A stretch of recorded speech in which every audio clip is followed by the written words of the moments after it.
السلام علیکم ورحمۃ اللہ وبرکاتہ۔ محترم ناظرین، سورہ مدثر کا پارٹ نمبر 3 لے کر آپ حضرات کے سامنے حاضر ہوا ہوں۔ دیکھیے، اعوذ باللہ من الشیطان الرجیم، بسم اللہ الرحمن الرحیم۔ پیچھے بات چل رہی تھی کہ جہنم میں جانے کا سبب دو وجہ بیان ہو چکا تھا، اب تیسری بڑی وجہ بیان کیا جا رہا ہے۔ بسم اللہ الرحمن الرحیم۔ وَكُنَّا نَخُوضُ مَعَ الْخَائِضِينَ، وَكُنَّا نَخُوضُ وَكُنَّا نَخُوضُ مَعَ الْخَائِضِينَ، اور ہم لوگ بحث و مباحثہ کرنے والوں کے ساتھ بحث و مباحثہ کرتے تھے۔ ڈیبیٹ جیسے آج کل دیکھتے ہیں، یہ سب خائض میں سے ہیں۔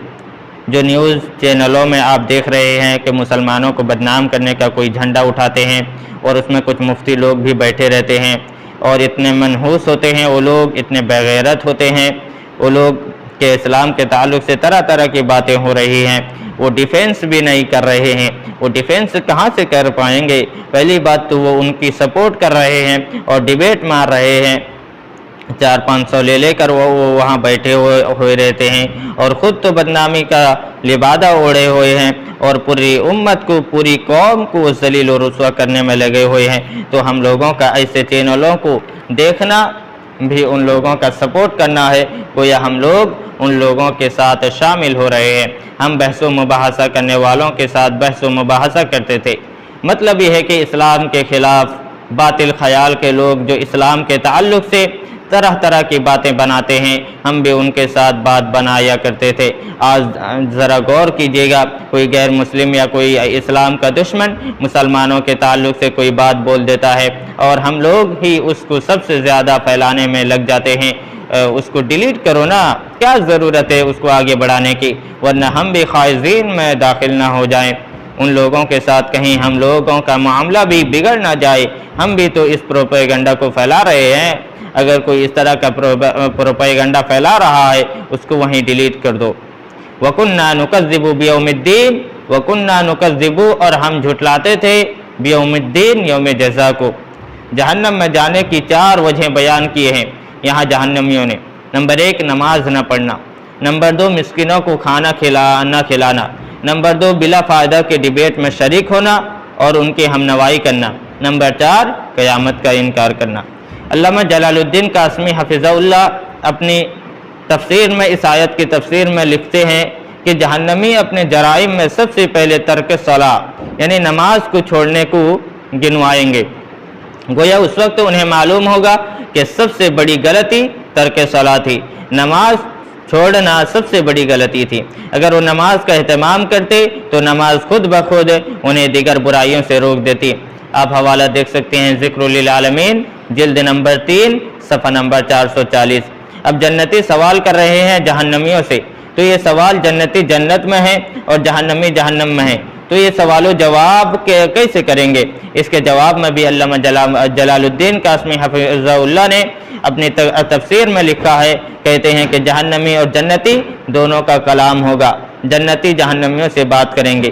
یہ بات اس زمانے میں جب اللہ کے رسول صلی اللہ علیہ وسلم پر قرآن اتر رہا تھا، صحابہ اکرام کے لیے، لوگوں کے لیے، مسلمانوں کے لیے یہ بات تعجب خیز ہو سکتی تھی کہ جنتی جنت میں رہ کر جہنمیوں سے کیسے بات کریں گے، مگر آج کل موبائل فون، ٹیلی ویژن، وہ وائرلیس اور دیگر چیزوں کی ایجاد نے قرآن کے اس بیان کو سمجھنے کے لیے آسان کر دیا ہے۔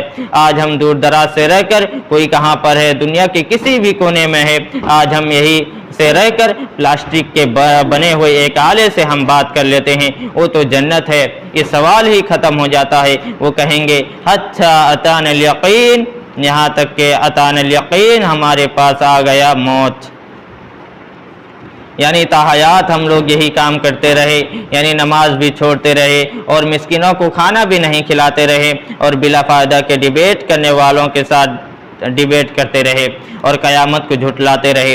یہ کام ہمارا جاری رہا یہاں تک کہ ہم لوگوں کی موت آ گئی۔ اللہ تعالیٰ آگے فرماتا ہے فَمَا تَنْفَعُهُمْ شَفَاعَةُ الشَّافِعِينَ، ان کو کچھ بھی فائدہ نہیں پہنچائے گا کسی بھی شفاعت کرنے والے کی شفاعت۔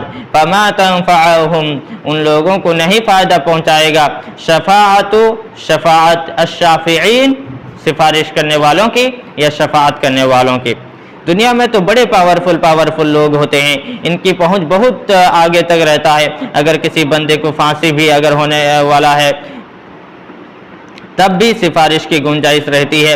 ابھی راشٹرپتی کا سائن ہونا باقی ہے، راشٹرپتی سائن کر دے تبھی جا کر پھانسی ہوتی ہے، اگر وہ ریجیکٹ کر دے تو ختم ہو جاتا ہے۔ لیکن اللہ رب العالمین کے دربار میں ایسے لوگ جو مجرم ثابت ہو چکے ہیں، جو قیامت کا انکار کر کے نہایت کھلم کھلا کفر کو ظاہر کر چکے ہیں، گویا ایسے لوگ جو جہنم میں ہمیشہ کے لیے رہنے والے ہیں، ایسے لوگوں کے لیے کسی کی بھی شفاعت ان کے لیے قبول نہیں کی جائے گی۔ اولاً تو ان کے حق میں کوئی شفاعت کرے گا نہیں، اگر کوئی کر بھی دیا تو ان کا کرنا یا نہ کرنا دونوں برابر ہے، کوئی فائدہ نہیں پہنچائے گا۔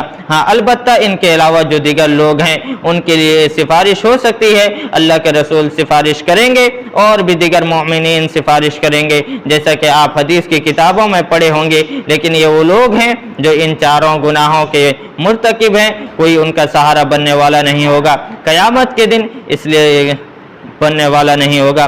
اس لیے غور کیجئے گا، نماز چھوڑنا، مسکینوں کو کھانا کھلانا چھوڑنا اور ڈیبیٹ میں اس طرح کی شامل ہونا جہاں اسلام کے خلاف باتیں بنائی جاتی ہیں اور ان کی ہم نوائی کرنا یا ان کا سپورٹ کرنا، چاہے آپ ان کا نیوز دیکھ کر، ان کا ٹی وی دیکھ کر، آپ جیسے بھی ان کا سپورٹ کر رہے ہیں۔ اور چوتھی چیز قیامت کا انکار کرنا۔ یہ چار چیزیں اگر کسی کے اندر پائی جا رہی ہیں تو سمجھ لیجئے جہنم میں جانا اس کا فکس ہے۔ اگر دنیا میں اس نے توبہ کر لیا تب اللہ سے امید ہے کہ وہ بچا لے گا، اگر ایسے ہی مر گیا تو یاد رکھیے اس کی کوئی سلوائی ہونے والی نہیں ہے، وہ جہنم میں ہمیشہ ہمیشہ رہے گا۔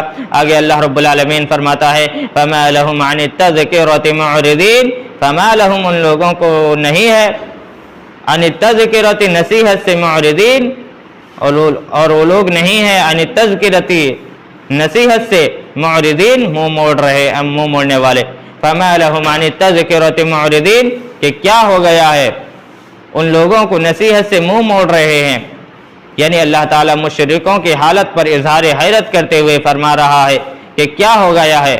ما یہاں استفہامیہ ہے، مشرکوں کو کیا ہو گیا ہے کہ وہ لوگ نصیحت سے منہ موڑ رہے ہیں، ان لوگوں کو کہ اس قرآن سے اعراض کر رہے ہیں، جبکہ یہ قرآن سراپا ہدایت ہے، اس کے اندر عبرتیں ہیں، تو عبرت و نصیحت کو چھوڑ کر قرآن کو سن کر ایسے بدکتے ہیں، ایسے چونکتے ہیں جیسے بدکا ہوا گدھا جو شیر کو دیکھ کر اچانک بدحواس ہو کر بھاگتا ہے کہ کہیں اس کو قرار نہیں ملتی۔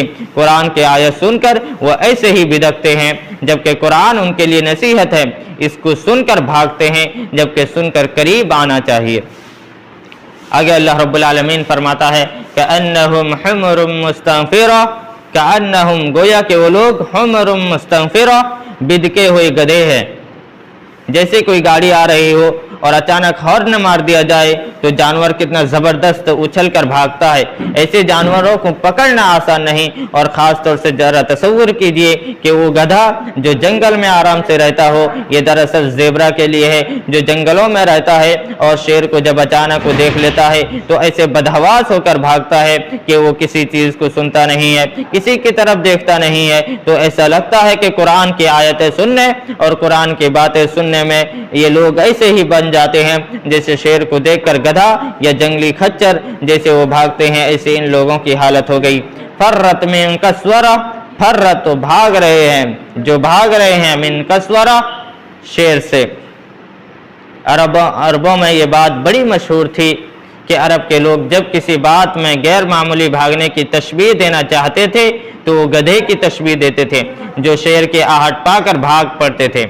تو اللہ تعالیٰ فرماتا ہے بل یرید کل امرئ منہم ان یؤتی صحفا منشرہ، بل یرید کل امرئ، بلکہ ان میں سے ہر انسان یہ چاہتا ہے ان یؤتی صحفا منشرہ، کہ ان کو دی جائے کھلی کتاب، بلکہ ان میں سے ہر انسان چاہتا ہے کہ ان کو دی جائے کھلی کتاب۔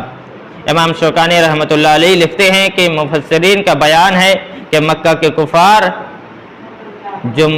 کفار تھے، نبی کریم صلی اللہ علیہ وسلم سے کہا کرتے تھے کہ اے محمد، ہم لوگوں کو سمجھانا بیکار ہے، اگر آپ چاہتے ہیں کہ ہم لوگ مسلمان ہو جائیں، آپ کی بات میں آ جائیں، اگر آپ چاہتے ہیں تو ہماری ایک شرط ہے، اگر ہم لوگوں کے پاس اللہ کی جانب سے کوئی کتاب آ جائے جس میں لکھا ہوا ہو کہ محمد جو تمہارے پاس گیا ہے وہ ہمارا رسول ہے، اگر ایسی کوئی لکھی ہوئی کتاب ہم پر نازل ہو گئی تبھی ہم مانیں گے کہ آپ اللہ کے رسول ہیں، ورنہ نہیں مانیں گے۔ سب کے پاس آنا چاہیے الگ الگ کتاب، اور اس میں لکھا ہونا چاہیے کہ محمد کو میں نے بھیجا ہے اور تم لوگ اس کو قبول کر لینا، تب ہم لوگ مانیں گے، ورنہ نہیں مانیں گے۔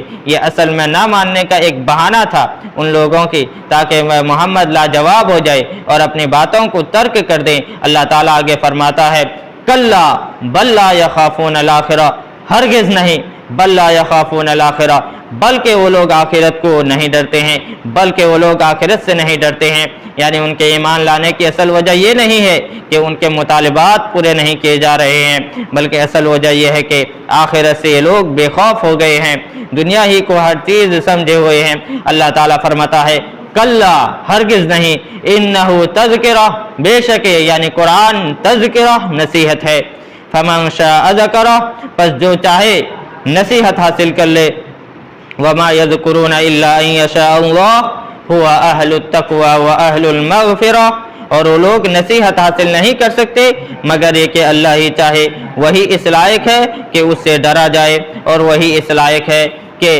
وہ بخش دے۔ یعنی اگر اللہ چاہے گا تو تم نصیحت حاصل کرو گے، ورنہ لاکھ کوشش کر لو گے لیکن پھر بھی نصیحت حاصل نہیں کر سکتے، ایمان کے راستے میں نہیں آ سکتے۔ گویا اگر تم ایمان نہیں لا رہے ہو تو اللہ نہیں چاہ رہا ہے، یعنی اللہ تعالیٰ کی ذات ہی فقط ایسی ہے جو اہل التقوی ہے، مطلب یہ ہے کہ یعنی وہی اس لائق ہے کہ اس سے ڈریں، اس کا حقدار یہی ہے کہ اس کا تقوی اختیار کریں، تقوی اللہ ہی کے لیے اختیار کیا جائے، اسی سے ڈرا جائے، اسی سے گناہوں کی بخشش طلب کی جائے، اور وہی اس لائق ہے، اور کوئی اس لائق نہیں ہے۔ اپنے اپنے باطل خیالات کو چھوڑ دیا جائے اور اسی اللہ سے اپنی ساری امید وابستہ کی جائے۔ محترم ناظرین، الحمدللہ سورت ختم ہوئی۔ السلام علیکم ورحمۃ اللہ وبرکاتہ۔